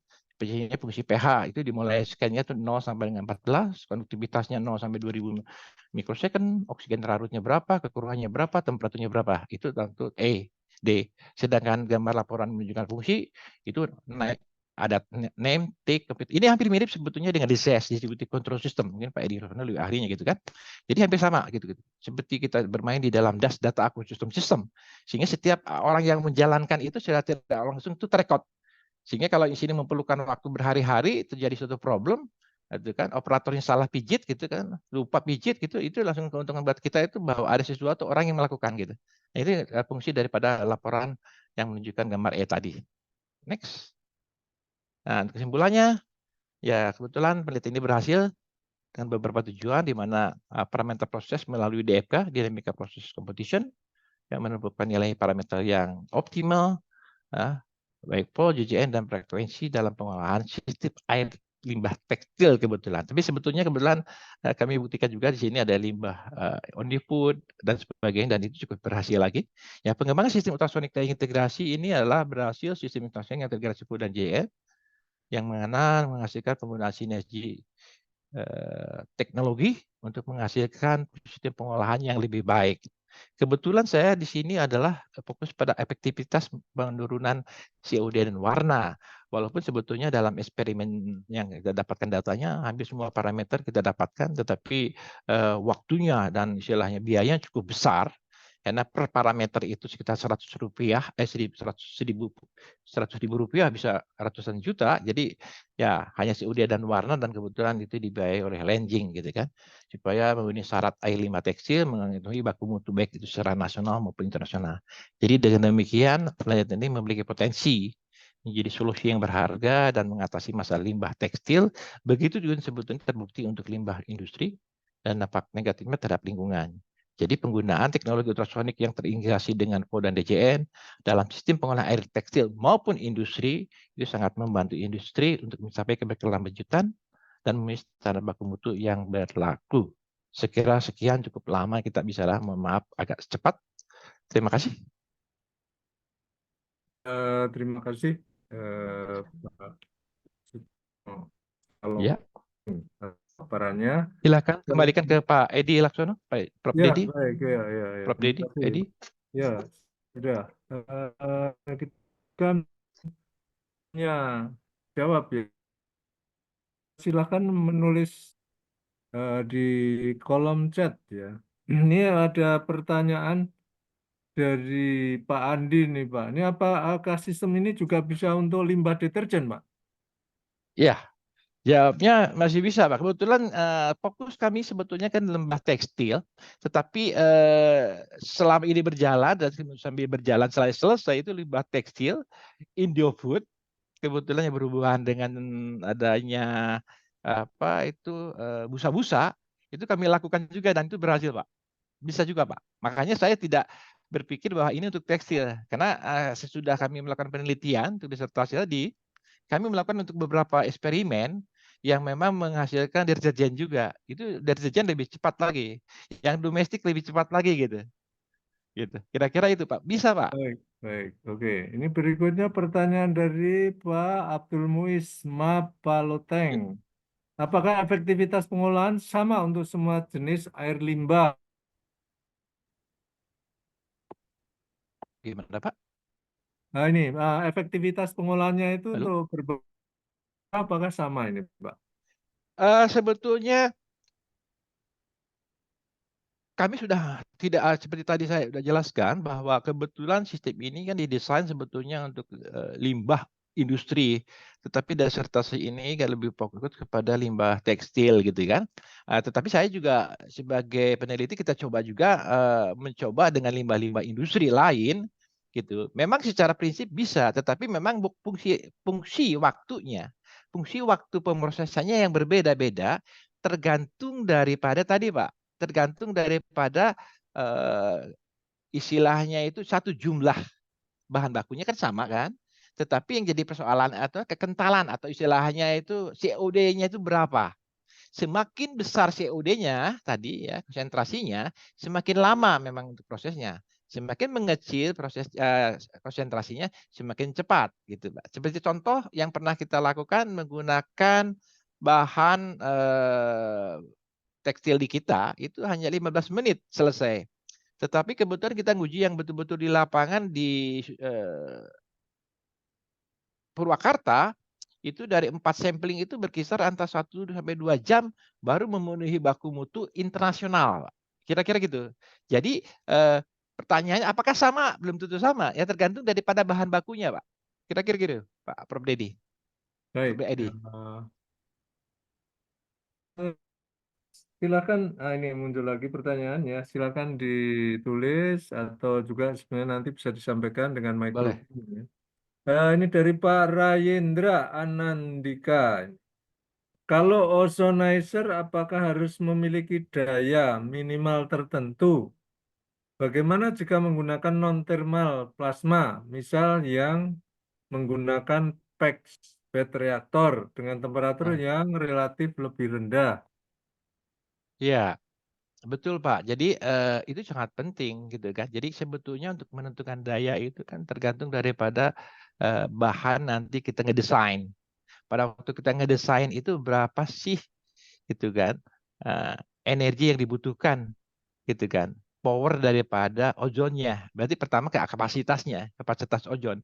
Nah, kalau kapasitas ozon berarti terhadap daya yang kita gunakan gitu kan. Yang seperti saya tanyakan kan kita punya spek tuh itu. Nah, kita kan kebetulan kami beli waktu itu yang sekitar 24 gram per jam dengan daya sekian dan tegangan 220 volt gitu kan. Nah, kalau misalkan kayak di perusahaan X ini cukup menarik buat kita tantangan yang kita punya itu hanya bayangin 300 liter per menit gitu ya atau per jam gitu dikalikan, mereka itu 1.500 per jam gitu. Jadi hampir ya kira-kira hampir 1.000 kali atau 1.500 kali gitu. Nah, waktu itu pertanyaan kita akan dianalisa. Makanya itu dari Pak Chandra, Prof. Chandra, coba dihitung secara market atau secara ekonomi, teknoekonomi, gitu kan. Teknologi yang ada sekarang menggunakan tadi ozon dan sebagainya itu gimana? Lebih efektif atau tidak gitu. Nah, kembali ke pertanyaan tadi, maaf ke Prof. Edi menggunakan ozon. Jadi dayanya itu tergantung kapasitas, Pak. Ya, Semakin besar ya, Pak, dayanya akan semakin besar gitu kira-kira. baik. Ini tadi ada lanjutan pertanyaan dari Pak Andi ya. Apakah di dalam pemrosesan air limbah ini ada proses biologisnya, Pak? Ya, tadi saya nyatakan bahwa hampir 98% lah ya, 98%, 80% itu tidak ada, Pak. Kita Hmm. lebih banyak ke teknologi elektroniknya. Makanya saya nyatakan bahwa yang kita gunakan itu tidak mengacu pada sistem pengolahan konvensional, yaitu biologikal dan kimia. Kalau biologikal kan harus dikasih makan dianya ya, gitu kan. Sedangkan yang kimia ya tahu sendiri cukup besar. Dan yang perusahaan yang kebetulan kita uji ini menggunakan kimia. Dayanya itu biayanya cukup besar. Sedangkan yang kita gunakan yang dalam desain kita itu 98% itu lebih banyak kepada elektrik. Gitu kan. Tadi saya nyatakan kita menggunakan kimia, iya menggunakan kimia, tetapi sifatnya hanya untuk karbon di exhaust ozonnya saja, Pak. Yang lain tidak sama sekali tidak menggunakan kimia. Itu salah satu keuntungan yang menggunakan teknologi yang kita punya. Baik, berikutnya pertanyaan dari Pak Dede Sumaha Wijaya. Ini.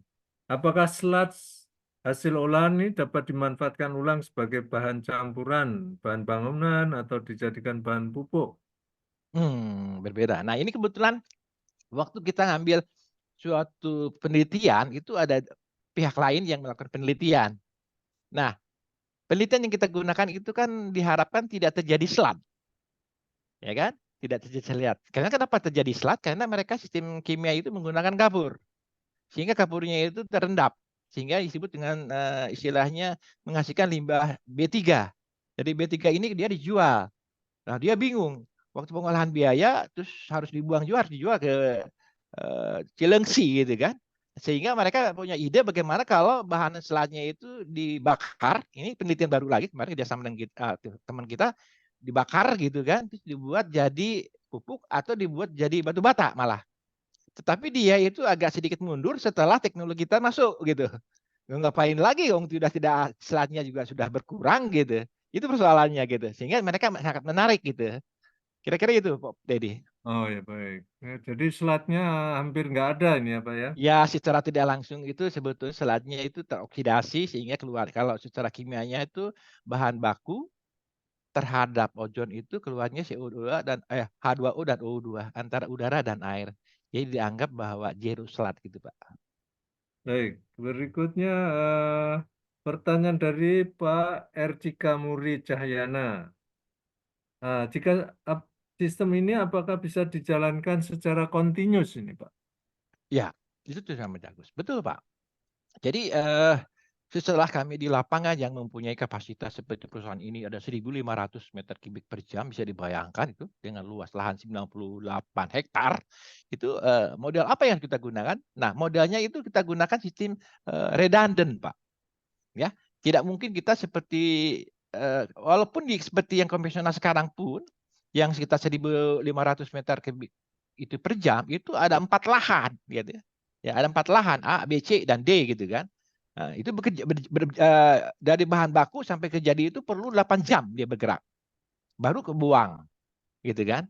Nah, ini pun sama sebetulnya dengan teknologi kita itu bahwa reaktifnya itu kan lebih cepat sebetulnya ya. Makanya saya jangan berpikir bahwa ini dibuat paralel sifatnya, Pak.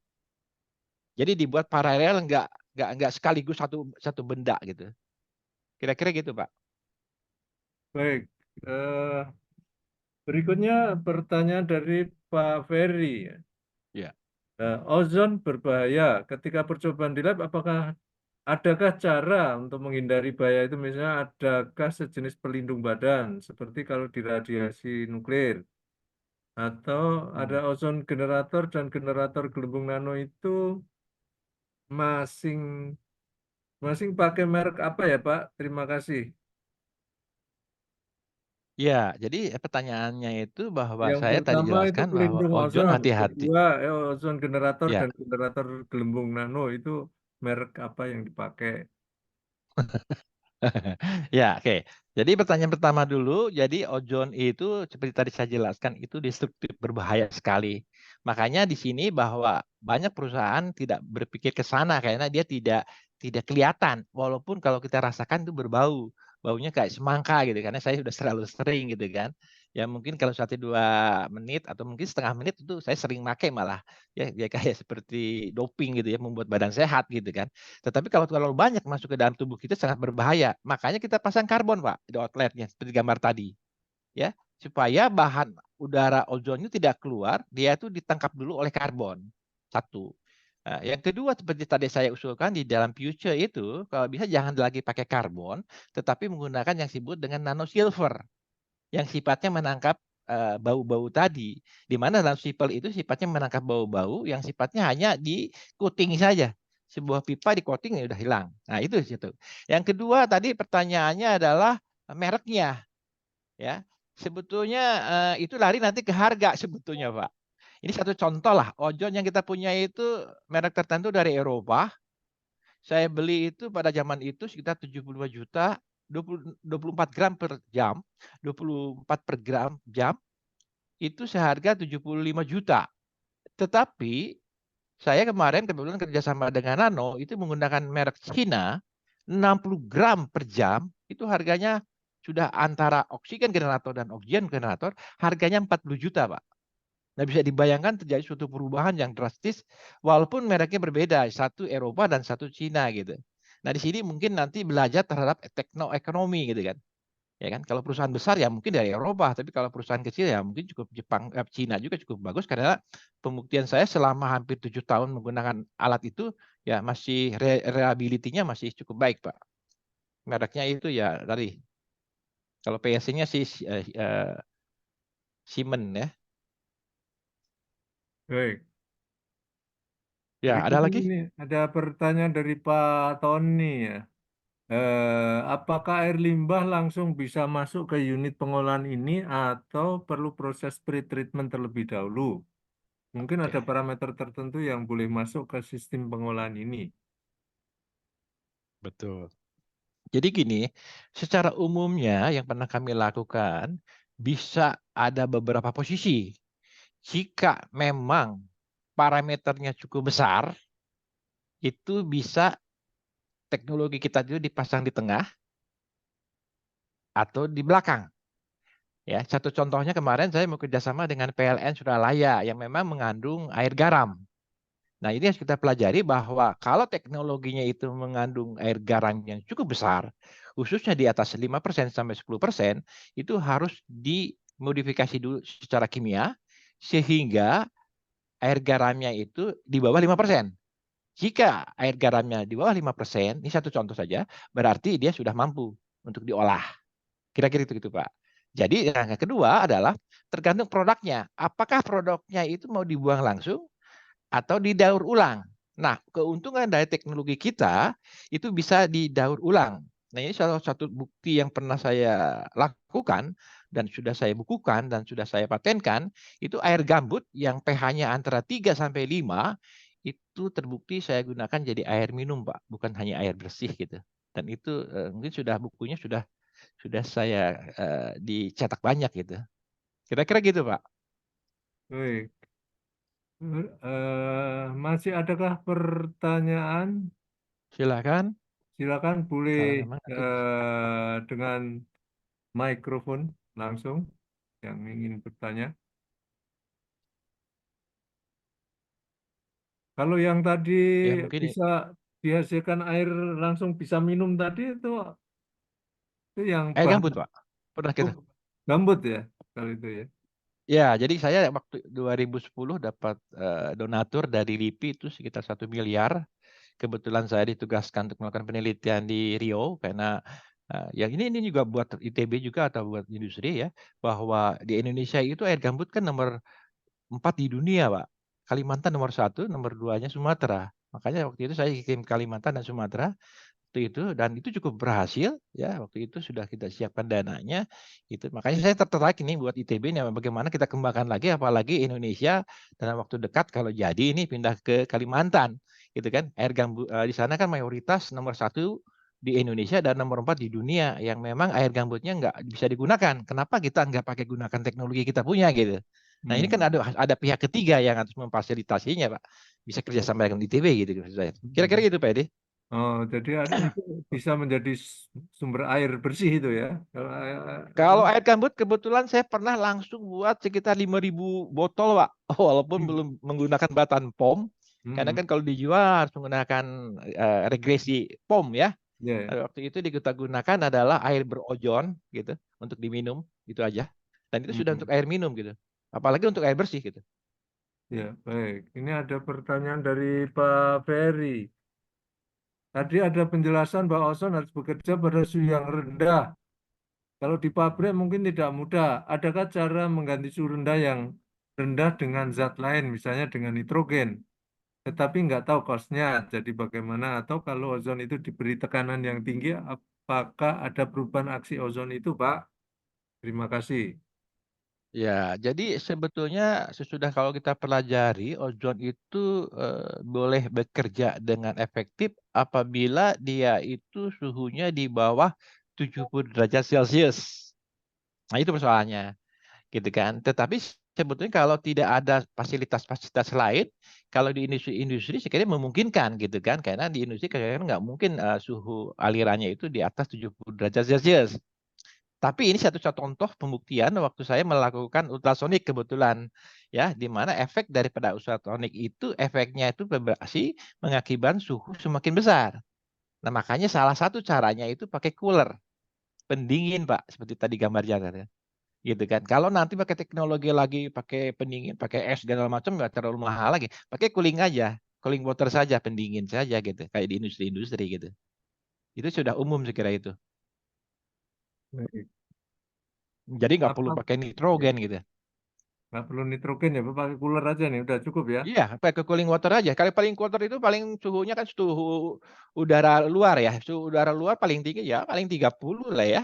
Hmm. Paling-paling panas juga 35 gitu kan. Atau Hmm. mulai normalnya mungkin 25 atau gitu, 27 gitu. Hmm. Nanti Kalau mungkin. tidak menggunakan fasilitas lain gitu. Sayang Hmm. kalau pakai itu kan biaya lagi kan kita lebih harus efektif, efisien dan ekonomis, Pak. Ya, ya, ya. Baik. Apakah masih ada pertanyaan lagi?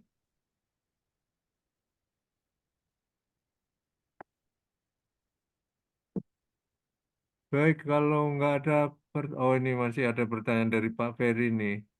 Pak, riset ini makan waktu berapa lama ya? Ya kebetulan dari experience kebetulan ya experience sih dulu waktu S2 dulu ya tahun 2000-an gitu kan. Tetapi lebih dulu menggunakan saya yang sudah dipatenkan itu AOP Pro. Jadi AO Pro, Pak. Saya buat sendiri gitu kan dipatenkan. Jadi advanced oxidation process with reverse osmosis gitu waktu itu. Ya, berkepanjangan-kepanjangan, saya juga rubah malah penelitian. Jadi AOP pakai nanobubble, AOP pakai sealer, AOP pakai mixer gitu kan. Nah, lama-lama karena di sini harus S3, kami itu semua ya saya gunakan ultrasonic, AOP atau PO ditambahkan dengan JJN gitu. Gitu. Jadi dulu pakai RO, reverse osmosis itu kan selalu terjadi pooling gitu. Mungkin yang orang-orang lapang ngerti itu disebut pooling. Itu sama juga sebetulnya sama aja dengan oripis tadi yang memang mengakibatkan banyak ganggang sehingga tersumbat. Jadi pooling. Nah, kalau pakai nanobubble mirip sama kan pooling, tapi karena di situ ada ozon sehingga tidak terjadi ada perkembangan bakteri atau isu ganggang. Ini keuntungannya di sana kira-kira, Pak. Baik, masih ada pertanyaan lanjutannya nih, Pak. Apakah ada Hmm. riset untuk air limbah rumah sakit? Karena ini terpakai seluruh pelosok. Ya, ya. Ya, jadi kami itu sudah melakukan rumah sakit ya. Satu di sini di daerah Depok pernah ya sudah terpasang juga yang di Jawa Tengah juga sudah terpasang untuk pemotongan hewan juga sudah terpasang tapi waktu itu masih teknologinya OPRO Pak Evan Oxygen Reverse sama reverse osmosis apalagi kalau dengan teknologi sekarang gitu kan itu pernah kita lakukan sedangkan pengolahan air juga pernah untuk pencucian daripada racing juga pernah kita lakukan itu tahun 2000-an waktu itu gitu kan 2000-an jadi sudah pernah dilakukan untuk Indofood aja kemarin. Nah, dia ingin menguji teknologi yang kebetulan hanya untuk yang tadi ketiganya. Yang selesai saya disertasi, saya buktikan untuk Indofood dan itu berhasil. Ini para manajemennya juga dulu nggak percaya, memang benar nggak? Mereka satu hari datang ke sini dan melihat dalam waktu 1 jam 2 jam itu suatu perubahan yang signifikan dari air yang kelihatannya memang belum memenuhi baku mutu, bening dan sesuai baku mutu gitu. Dan ini terbukti gitu. Jadi ya memang bagi teman-teman yang mau melanjutkan penelitian ini kita juga bisa silahkan mau bergabung juga silahkan sayang gitu teknologi kita karena banyak sekali sebetulnya permintaan cuman teknologinya yang masih konvensional banyak kan Pak Prof. Dedi Baik, Prof. Edi. baik, terima kasih. Ada pertanyaan lagi? Oh, ini ada pertanyaan lagi dari Pak Rimurti. Apakah alatnya sudah dipatenkan? Apakah ada kerjasama dengan industri luar negeri atau global? Dua pertanyaan. Ya kalau dipatenkan sudah Pak ini juga baru tapi sudah tahap berikutnya ya kalau patennya OPRO itu sudah keluar grainnya 20 tahun tapi kalau yang untuk ketiga ini itu baru 2 tahun jadi belum grand tapi sudah dalam tahap-tahap berikutnya ini sedang dalam proses lagi gitu patennya tetapi kerjasama dengan luar yaitu berupa jurnal ya dengan Jepang dengan Cina juga kita lakukan di paper-papernya gitu. Oh, kalau kerjasama ini bikin pabriknya itu belum. Nah ini kemarin nih ada beberapa presiden direktur datang ke kita dalam minggu ini sedang coba untuk uji juga gitu. Persoalannya kan kita kan government Pak. Kalau government itu nanti dikasih duit bingung karena dulu aja air gambut saya dikasih 16 miliar bingung gitu. Mau dikemanain duitnya gitu kan. Karena saya pihak bisa ditangkap gitu. Jadi harus ada pihak ketiga gitu. Kami ini Nah, hanya sebagai peneliti Pak. iya. Gitu. Sama mungkin gitu ya. Jadi kalau memang ada yang berminat ya personal saja karena ini government itu nggak boleh megang uang gitu sulitnya. Saya pernah dikasih 16 miliar oleh Gubernur Riau, tolong dilaksanakan pengolahan air gambut. Waktu saya kasarkan sampai ke kepala LIPI nggak sanggup, ya kesulitan karena keuangannya. Nah mungkin kalau ada pihak ketiga, eh, saya harapkan bisa gitu Pak. Ya, baik. Ini pertanyaan dari Pak Andi ini. Apakah sudah dijual juga alatnya? Ya, siapa yang mau jual, Pak? Belum. Itu tadi, Pak. Jadi sebetulnya dalam waktu 2 minggu ini udah ada beberapa press deal ke sini kan ya dari perusahaan-perusahaan itu. Karena ini kan di YouTube sudah ada nih, dipindahin di YouTube ya. Jadi Cucunya Salomo Huta Galung, ketik aja Cucunya Salomo Huta Galung itu di YouTube sudah keluar gitu kan. Nah, itu tertarik semua. Cuma persoalannya saya berapa kali bilang saya nggak bisa berhubungan dengan uang karena status saya ada PNS gitu. Sulitnya di situ gitu. Tapi kalau di hire sebagai eh, narasumber atau sebagai engineer-nya gitu kan, gitu, atau sebagai inventornya is oke-oke saja gitu, Pak. Ya, Jadi oke, kalau untuk baik. menjual nggak bisa, ini kan uangnya nanti masuk negara lagi, Pak. Nggak boleh megang Hmm. uang kita. Tapi kalau tadi misalkan sebagai inventor Bisa, tadi, bisa. eh, Pakai inventor kolaborasi boleh. itu ada bagian untuk negara nggak nih, Pak? Nah, itu ya aturannya saya kurang tahu, Pak. Tapi kalau istilahnya kayak kemarin AOP, kalau saya itu hanya di hire sebagai konsultan, ya udah yang individual gitu, Pak. Hmm. Kayak istilahnya instruktur lah gitu kan. Oh Berapa gitu. lama, berapa ini ya udah bayar gitu aja. Tapi Oh, kan nanti investnya itu ya tinggal nanti kalau dengan perusahaan yang baru ini ya rencana sih mau diperbesar. Kan hmm, sebetulnya yang jadi persoalan itu kan Lenzing, maaf, perusahaan ini Austria, Pak, besar hmm, sekali gitu kan, tertarik nah kan, ya, gitu kan, dia itu tadi saya hitung mungkin bisa dilihat bagian terakhirnya nggak usah dibuka lah ini estimasi itu mereka per tahun aja biayanya 29 miliar hanya untuk pengolahan air limbah bahan bakunya aja habisnya 29 miliar, Pak.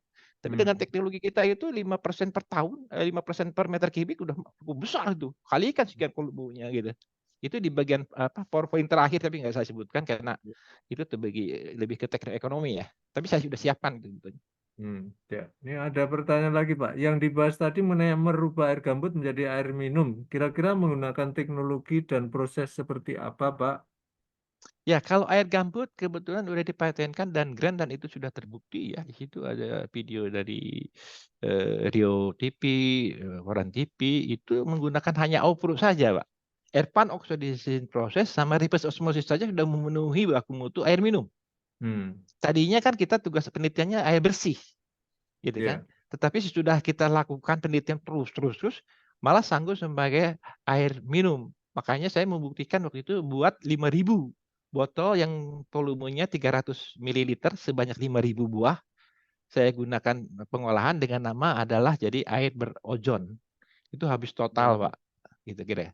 Oh, itu nanti bisa jadi ini ya, Pak. Apa air minum dalam kemasan bisa itu ya, Pak Iya, ya? itu yang kita buat, Pak. Di sini contohnya ada 5.000 saya buat waktu itu.